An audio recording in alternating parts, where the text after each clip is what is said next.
श्रेष्ठ भाग्य बनाने के लिए हमें श्रेष्ठ कर्म करने पड़ते हैं। लेकिन अगर हमारे साथ सब कुछ अच्छा चल रहा है तो हम हमेशा खुश रहते हैं और कभी कुछ नहीं बोलते।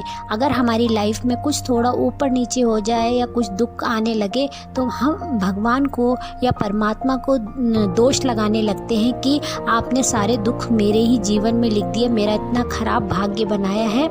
हम उनको दोष लगाने लगते हैं, लेकिन ऐसा नहीं है। जैसे हमारे कर्म होते हैं वैसे ही हमारा भाग्य बनता है।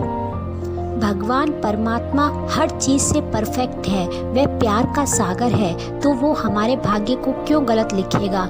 अगर एग्जाम्पल के लिए अगर किसी माता पिता को एक दिन के लिए उसके बच्चे का भाग्य लिखने को कहा जाए तो वो कैसा अपने बच्चे का भाग्य लिखेगा। क्या वो चाहेगा कि एक भी दिन उसके बच्चे को कुछ दुख मिले या एक भी दिन उसको 1 घंटे के लिए भी उसको फीवर आए या बुखार आए।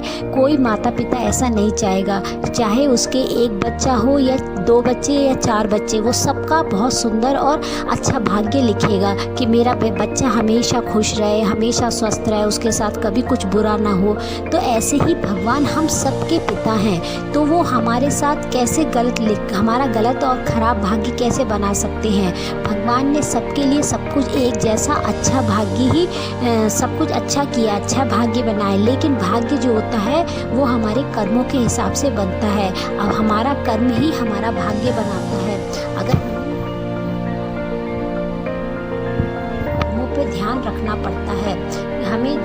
जब भी हम कोई कर्म करें तो इस बात को एक बार अपने आप से पूछें कि जो मैं कर्म कर रहा हूँ इसका क्या फल होगा, इससे कैसा भाग्य मेरा बनेगा। ऐसे सोच समझ के कर्म करें तो अपने आप भाग्य श्रेष्ठ बनता जाएगा।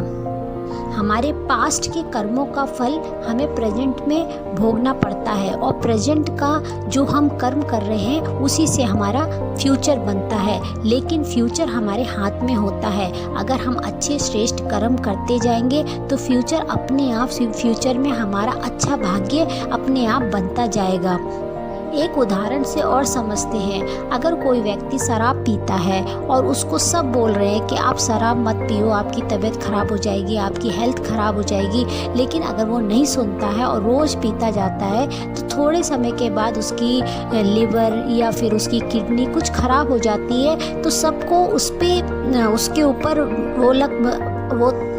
सबको उसके ऊपर रहम तो आता है, लेकिन किसी को आश्चर्य नहीं होता क्योंकि कोई क्वेश्चन करने का वहाँ पर कोई बात ही नहीं होती, क्योंकि सबने पहले से उसको मना किया होता है कि शराब मत पियो, हेल्थ ख़राब हो जाएगी। लेकिन वो नहीं सुनता है, इसलिए उसकी हेल्थ ख़राब हो जाती है। इसलिए उस समय कोई क्वेश्चन तो कोई करता ही नहीं, कोई आश्चर्य होता ही नहीं है, क्योंकि उसने जैसा कर्म किया वैसा उसको फल मिलता है।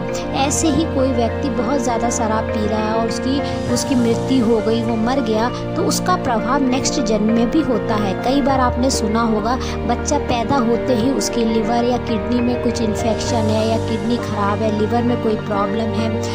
तो क्या सब सोचते हैं कि इतना छोटा बच्चा है, अभी पैदा हुआ है और अभी से इसके इतनी सारी बड़ी बड़ी बीमारियां क्यों उसको हो रही हैं। तो वो उसके प्रेजेंट का नहीं, जो वो पास्ट में करके गया है उसके हिसाब से उसको उसके प्रेजेंट जन्म में भी उसको वे बीमारियां और उसका भाग्य बनता और वैसा उसे भोगना पड़ता है।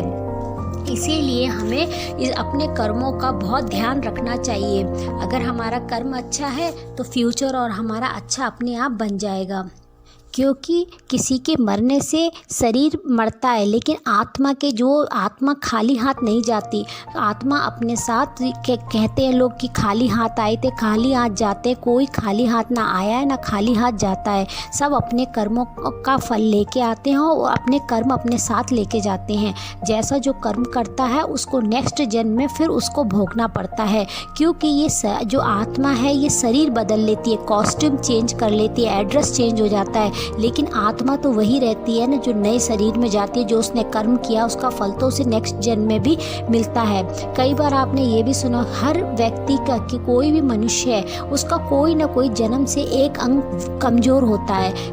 किसी का माइंड कमज़ोर होगा या किसी का पेट कमज़ोर होगा या कोई ना कोई अंग कमज़ोर, या उसमें कुछ ना कुछ परेशानी हमेशा बनी रहती है। तो वो हमारे कर्मों का फल होता है। जो जैसा कर्म करके आया है उसको भोगना ही पड़ता है। इसीलिए हमेशा श्रेष्ठ कर्म करें और भी सुखी रहेंगे और आने वाले आगे के जन्म में भी हम हमेशा सुखी रहेंगे। मेरी यही दुआ है कि आप सब हमेशा खुश रहें और हमेशा स्वस्थ रहें। अगर आपको वीडियो पसंद आई हो तो प्लीज़ लाइक करें, सब्सक्राइब करें और ज़्यादा से ज़्यादा लोगों को शेयर करें।